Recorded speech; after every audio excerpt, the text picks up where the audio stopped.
Hi students, we're still in volume 3, Great Expectations, chapters 6 to 9 today.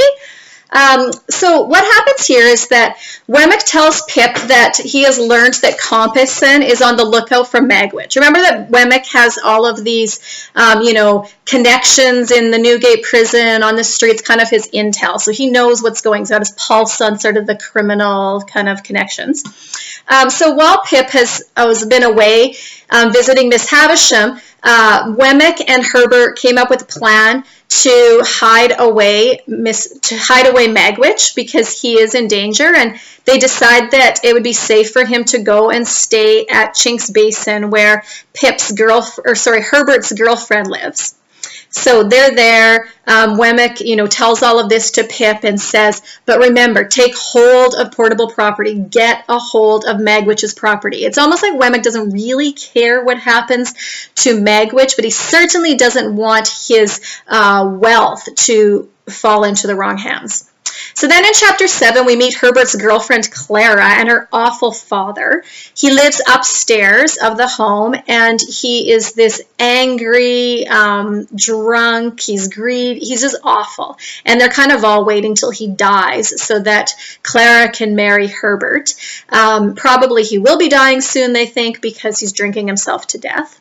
Magwitch is occupying a bedroom in the house, and so Pip and Herbert plan to sneak Magwitch out of London by way of the river, and it's kind of confusing, that whole sort of getting him out thing, but anyway, they've got this plan, and they're going to, rescue him.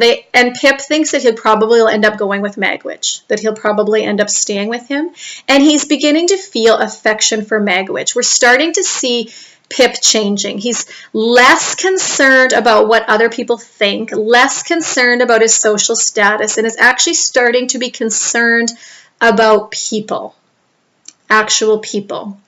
In chapter 8, Pip visits Mr. Wopsle's theater, and he's heard kind of rumors that Mr. Wopsle's acting career has kind of fallen to kind of disaster, and in fact it has, as Pip witnesses in the theater. But what is really intriguing here is that Mr. Wopsle tells Pip that sitting behind Pip in the audience was Compeyson. Now, Mr. Wopsle doesn't know that his name is Compeyson, but he identifies him as one of the convicts from the beginning of the novel. So we find out that Compeyson has been following Pip around. It's kind of scary having someone follow you around.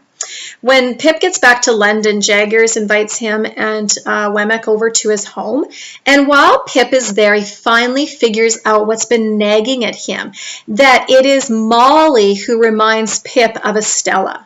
He kind of gets this sort of weird feeling when he's around Estella, like there's this ghost or there's something, and he kind of has this uneasy feeling around Molly, and he kind of pieces it together that Estella looks exactly like Molly. Molly must be her mother.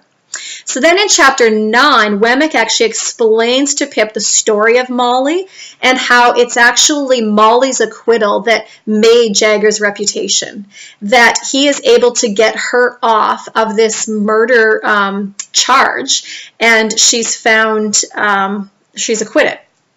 So she actually is guilty of murdering a woman out of jealousy. And it's kind of like undeniable. She is the, one with the motive, etc. But Jaggers is able to present her in court as this beautiful, even genteel woman in court, and, dresses her so she looks delicate and lovely, and, casts doubt that she could actually have committed the crime, that she would have even had the strength to commit the crime.